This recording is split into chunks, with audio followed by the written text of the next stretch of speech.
Hi, I'm Karuna. I'm the founder and executive director of MindOasis. And my guest today on Meditation Happy Hour, Tea, Talk, and Truth with Karuna is the beautiful and lovely Kimberley Teresa Lafferty. Kimberley, how are you? Feeling great. Excited to talk to you. Excellent. So you've been a guest with me before, and you've also taught on MindOasis before. But for those of us who you're new to, can you remind us where you are in the world? Sure. Well, lots of places, just rolling out the red carpet between you and I and everybody who might be listening wherever they are in the world too. My location right now is in the North Cascades of Washington State at our beautiful retreat space. I can only call it that out here, this place of ceremony and connection. We're getting ready to host a fire puja this weekend. Wonderful. So there's lots of Dharma community and Sangha around right now. And yeah, feeling really grateful for my place in the world. Wonderful. So I'd like to explain to our listeners that you are offering a really precious teaching starting in March of this year of 2022. And the teaching is around the practice of Mahamudra. And I'm wondering if we could start by you explaining what Mahamudra is, and then we'll get into your background a little bit and sort of lineage and all that good stuff. Sure. Yeah. Well, Mahamudra means it's Chagya Chenpo in Tibetan. And it's a body of teachings that you find different teachers teaching, right? It means the great seal, literally, is how it's most often translated.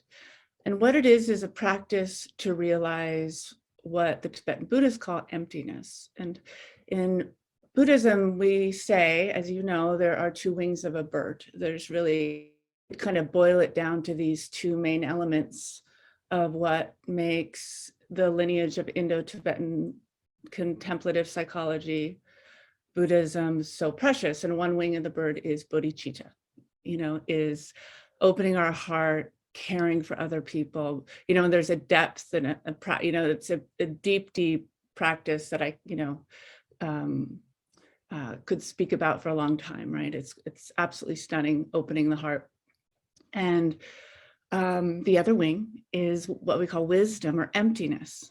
And these Mahamudra teachings, they're the most extensive and deep, and I'm not exaggerating, for me, lineage of emptiness teachings that exist. It's extraordinarily precious. And it's important that this is not only realized, what this wisdom side points to in our world, it's essential now that we all wake up to what these teachings are pointing out to us, and that we also save this jewel. I believe these teachings and aspects of Indo-Tibetan contemplative psychology or Buddhism are like jewels of our humanity. They're precious. That's how I feel about these teachings, Karuna. They need to also be learned and saved. so people need to pass them on. There's definitely a motivation behind that for me, teaching this, feeling called to share this precious gem right now, because I had some, people who had gone through cohorts with me. When I have students, they graduate, also, and they want to teach this. So they took it 10 years ago, it changed their life, and they want to teach it. So there is an impulse and motivation for me also for a certain group of people that know they want to teach it, or want to almost like go through it together in community to support them in passing it on. And I hope that that's the case as well. Yeah, I could say a lot more, but maybe I'll pause there. These teachings are precious gems, and they are kept alive through not just like a few years, right? They've been kept alive for many centuries. So Yeah, let me pause you there, because I wanted to say, and that's reminding me, the text we're using, one are multiple texts, but they're all from the 15th century. So we're looking at texts and utilizing texts, from Lobsang Chuki Gyaltsen, who lived 1565 to 1662. Of course, the great Jason Kappa's writings, 1357 to 1419.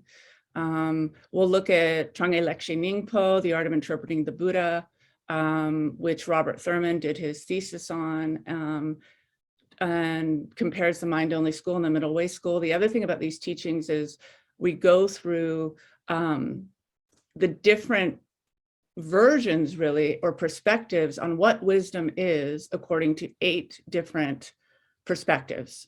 So emptiness isn't just one thing.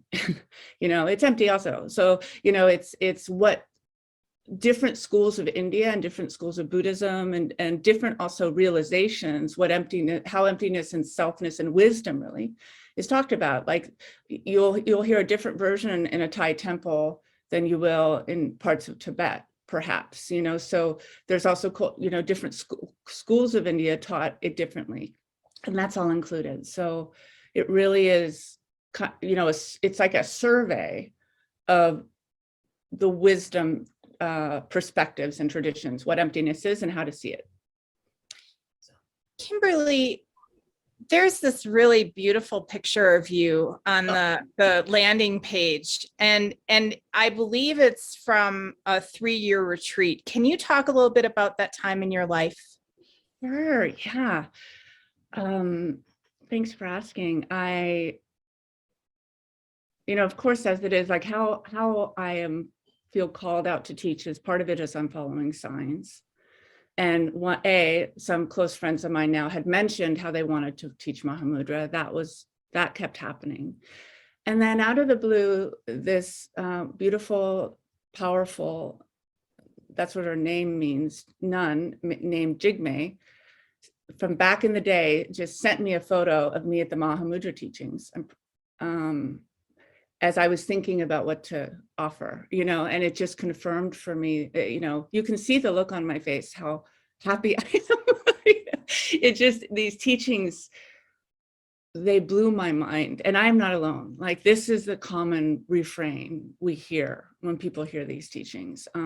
So that was from 2001, I believe, at the base of the Dragoon Mountains in Arizona, where my, definitely scripture, my root lama, Geshe Michael Roach, was in his first 3-year retreat. And there were other people in 3-year retreat. And he, for me, is the exemplar teacher of emptiness. I mean, and from my perspective, nobody teaches emptiness like Geshe Michael Roach, for me, because to have the well-educated, Princeton scholar, like has kind of ticks all the Western boxes in his language and social constructions, be able to explain for me these ancient texts and teach me the language and, really pass it on for Westerners. She's just a very skilled curriculum developer and teacher, and also as the first American Geshe to take these profound teachings that he did the work to get, like went to India, did all those years to become a Geshe, make it translated and make it available to Westerners, and women, I love that you shared that. My teacher, Hector Marcel from Three Jewels, New York, his teacher is Geshe Michael Roach as well. And I've had the distinct opportunity to study emptiness in a profound way through Hector, through Geshe Michael Roach. And every day I find it working in my life in minimally being able to just loosen my grip on anything, that anything is exactly as it appears. And though I'm a baby student, right, it's okay because I can feel the teachings working on me. Thank you for sharing that. And I also, it reminds me too, Geshe-la taught, these were the Wild West days also. I mean, that photo, this was this big experiment going on in the desert of Americans practicing Tantra, and for me, like, I got the gold, like, I feel like I made it through the experiment and everything is as it should be, and my life is ridiculously wonderful, like utilizing these teachings in my life, which makes me be more helpful in the world. It's just about being of help. Bodhicitta and emptiness. Bodhicitta is like easy to understand. Like, if we think about it, we can get why serving others is going to make us happy, and caring for more than ourselves, and actually doing that. And we get happy, they get happy, the world's happy, by serving others, everybody's happy. We get the karmic result of that. So bodhicitta, when we think about it and get our mind off ourselves, it's easy to understand. It can be hard to practice, because we're not taught it in our culture. We get triggered. We're human animals. We have a nervous system. It's a super complex world we're living in right now. It is not like it was thousands of years ago. It's also now. And I also, the person who really taught me Mahamudra, also took Geshe-la's teachings and was a student of Geshe-la as well, like a senior teacher for me, and that's Dr. Winston McCullough. So I also hold a lineage of Mahamudra teachings with a modern psychological perspective, which he brought as a modern psychologist. So we also always include what we know as well. And this teaching in particular is definitely a lineage teaching. It's the written text, and it's also an oral tradition that feels to be, outside of the Vajrayogini lineage, feels to me to be extremely powerful. We also are going to talk about Tantra generally, which doesn't happen very often in the last two classes, because their worldview, 7 and 8 out of these 8 worldviews we're going to cover, 7 and 8 are the 2 stages of Tantra. So I feel comfortable to talk about that generally under these conditions. I won't go into specifics, but so that's also special about this course. It's really special. Kimberley, why the Great Seal when we think about emptiness or suchness? Yeah, it's a good question. There's an open sutra understanding of what that is, which is the Great Seal of all things, that like a seal, like a seal that you put on a letter, to seal that it's yours. All things are sealed with emptiness, so that is the Great Seal. It's unified with emptiness. And there's also a secret meaning of the Great Seal, which we'll talk about in class 8. Wonderful. Yeah. What else do you want folks to know if they're considering joining your Mahamudra training? One thing that comes to mind is I've gone through ACI, Asian Classics Institute 1 through 18, and now I'm in, the quieter teachings of, I don't know, I guess I'm looking at number 6. And I'm just which I guess makes me a Buddha head. And there are some people who would not be a Buddha head, but would be interested in this teaching. Are they qualified to attend? Yes, it's an open teaching.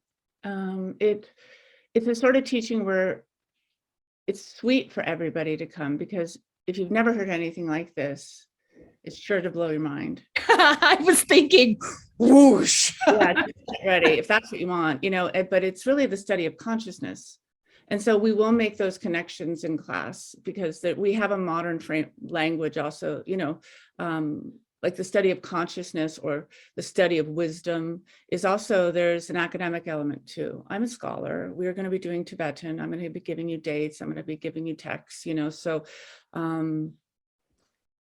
it's very cognitively very interesting, for people who just want to really understand the emptiness side of things, because emptiness is hard to get. Well, bodhicitta is easy to get, but hard to practice. Emptiness is hard to get. And once you get it, you have to re-get it later at a different level. It evolves. It's not one thing that's static, or it wouldn't be empty, So the understanding of emptiness tends to go through these different stages. And that's what Mahamudra gives us. Like the order we study them tends to be the order that one realizes them.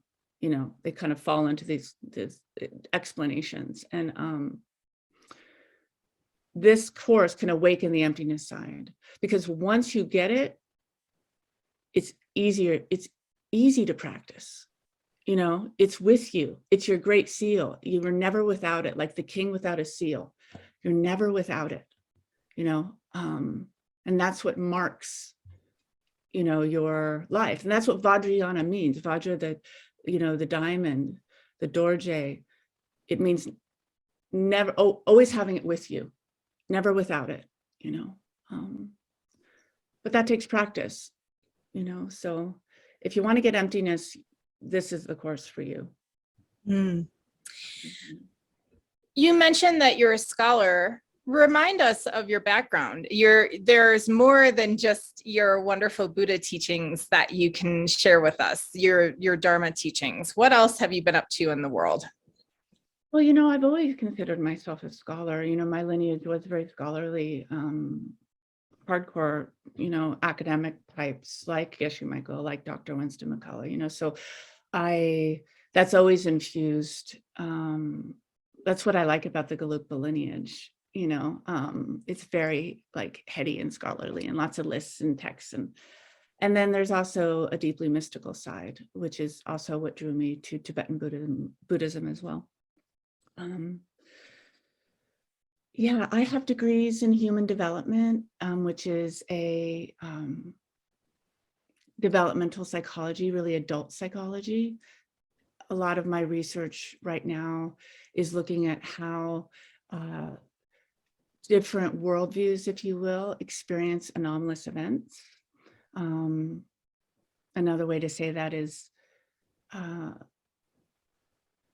looking at the kind of consciousness of people who report, validly report for them. They're not crazy, extraordinary experiences. Yeah.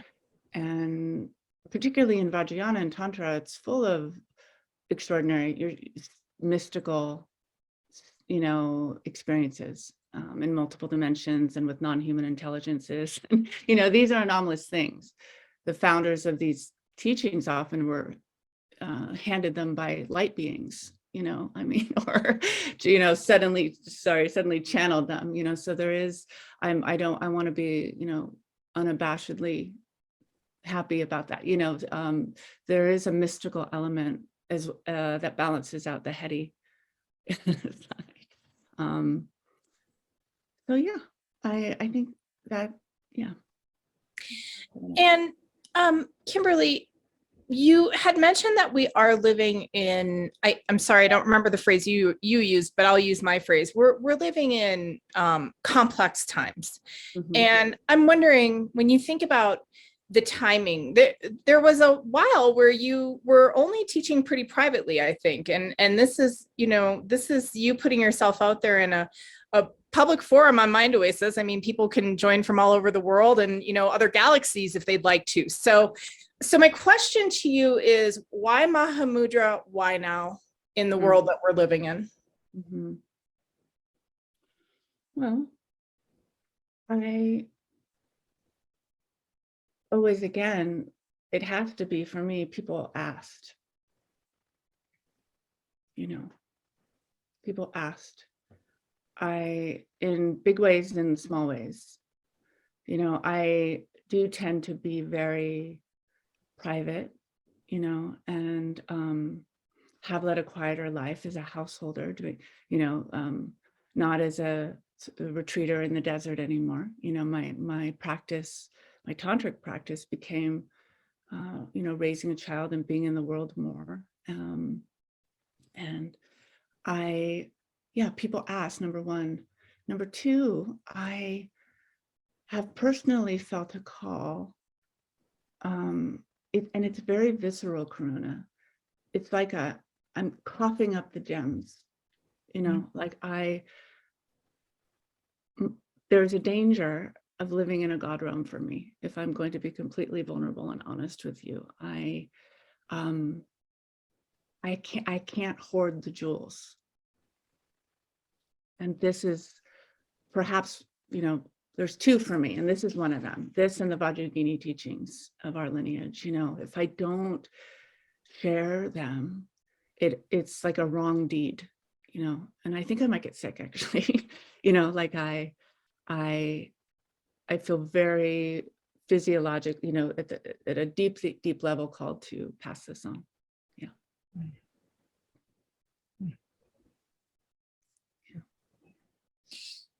The Mahamudra 8-week series, I can't even call it that, extraordinary training. The 8-week extraordinary training of Mahamudra teachings with Kimberley Lafferty takes place starting the 14th of March to the 2nd of May. It's on Monday nights at 6 o'clock Central. I'll just give a little plug for MindOasis here. We really prefer, and I would think for this training, you're asking students to attend live as much as possible. There will be recordings available for the homeworks and for review of material, because obviously with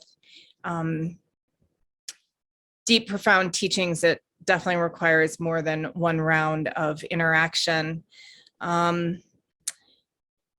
And so we really feel that our magic sauce is asking people to show up in community. And that's something that you actually mentioned. You mentioned that as students were asking for these teachings, that there was some calling to be in community. And I'm wondering if, usually I ask people what's their truth, but I've asked you your truth before. So I want to ask you a slightly different question. And I'd like to ask for you, what does it mean to be in community? It's one of the 3 jewels, right? The Sangha. Can you talk a little bit about community and what community means for you, maybe in relationship to these teachings or just teachings in general? It's a good question. I've had it on my mind. Well, when you ask me that question, immediately 3 things come to mind in a framework, because community can be different things. One is, it's like the actual concrete people in your world, like there are a couple neighbors out here in the country. Like I'm closer to my neighbors than I was living in the city, and there's a deep sense of place. So they actually live here. They're actually people. They're not people on the internet, which is still awesome, but they're actual people in your life. You're eating together. You're living together, you're spending time together, you're in each other's physical presence. And I've had such recent appreciation of that, because I felt so recently fed in that since moving here full time and experiencing that. So some of these people were asking for the teachings. And so it's people coming together, like actually coming together in a concrete way. That counts on Zoom. Like when we're on Zoom, we're together in a concrete way with other people. It's just, we're showing up with our physical body. And that means a lot. So there's an opportunity to be with Sangha in that way. Community also is people who you might not be with them, but they get you, they see you, they think like you. It's like you share principles. You share similar principles. Like a similar wavelength. You trust them, feel safe with them, like I'm putting language on it. People have their own language, but that, you know what I'm saying, Karuna? Yeah. Like that's community where you don't necessarily have to be together in the eating with them, but you share subtle principles. There are times in our life when we are more focused on ourselves and need community less. And I want to recognize that. I've been in those times. And that's also shows up in our developmental research as normal. And then there are times when we actually need to be with other people more, where we forefront the we. It's not so much the I, it's the we.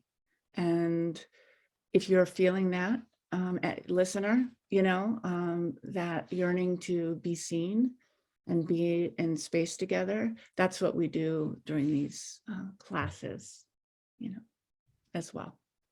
Community. Mm-hmm. Yeah. I love it. Mm-hmm. Yeah. Yeah. One thing I do too is we break up into small groups, and like really small, often just 2 people, maybe 3 people, which people always say is their favorite part. There might be a little social anxiety going into it, but it always ends up being everyone's favorite part. So there is a sense of real intimate connection and safe space that we get when there's less of us, that's built into these classes as well. It's not going to be like me lecturing the whole time. I'm happy that you mentioned that. It's interesting. When I started MindOasis because I was in the Dragoon Mountains, not across the freeway from where you were, and in an Airstream on a month-long retreat, probably not as prepared as I thought. And in hindsight, I was experiencing a psychological loom. At the time, I just thought I was losing my mind, and I thought, well, maybe that's good, but it was painful. Yeah. It was painful. It was really painful. And around week 3, MindOasis kind of came through me. I mean, I'm not the maker of MindOasis. MindOasis came through me. And it's interesting because I think I thought that I would create something where teachers and students could come together, and so that the students could learn and the teachers would have a platform. But what I've realized is that MindOasis is the root of MindOasis is community. And I laugh sometimes because when you were talking about that, having a little bit of social anxiety going into the smaller breakout rooms, that's me. I'm way more of like if I can be sort of like amongst a big group of people, I can interact. But you say we're going to break into groups of 2 people, and I'm like, but you're not alone. But, and I say this to encourage our listeners, I have lifelong friendships with people through the teachings I've received on MindOasis that I've never met in person. I love people that I've had interactions with in teachings on MindOasis that I have never met physically for a cup of coffee. And I find that just fascinating. Right. And you share something deeper. That is community. That is community. Yeah, I feel you on that. I totally feel you on that. I know. It's an amazing thing. These times, and that's part of the complexity of these times too. That's the world that we're in this time and place, that we're manifesting, co-creating right now in this time and place, which is very different than 1565, where you had to walk across the Himalayas to get the teachings. It's probably, it's the thing that makes me want to throw myself on the ground and touch my forehead to Geshe Michael Roach's feet. And because of that, Hector Bla's feet, is because you mentioned we're women. We've received the teachings. We now receive the teachings in our jammy pants, in our offices, at home. And it is only because of brave men and women in countries like Nepal and Tibet and India, bringing these teachings to the West, that we're here. And if it weren't for Geshe Michael Roach and his wonderful translations, all of the things that are important to me now, I wouldn't have access to. It's so interesting to me. It's a trip. Profundity. I know, it's a trip. The dude is not of this. He's very prolific. Let's just put it this way, and skillful, and has gone through his own phases of the teachings, and his own journey. And Tibetan Buddhism landing in the West, it has been messy, as these things are, as everybody tries to practice. The Dharmic path is, it's beautiful, but it's not pretty.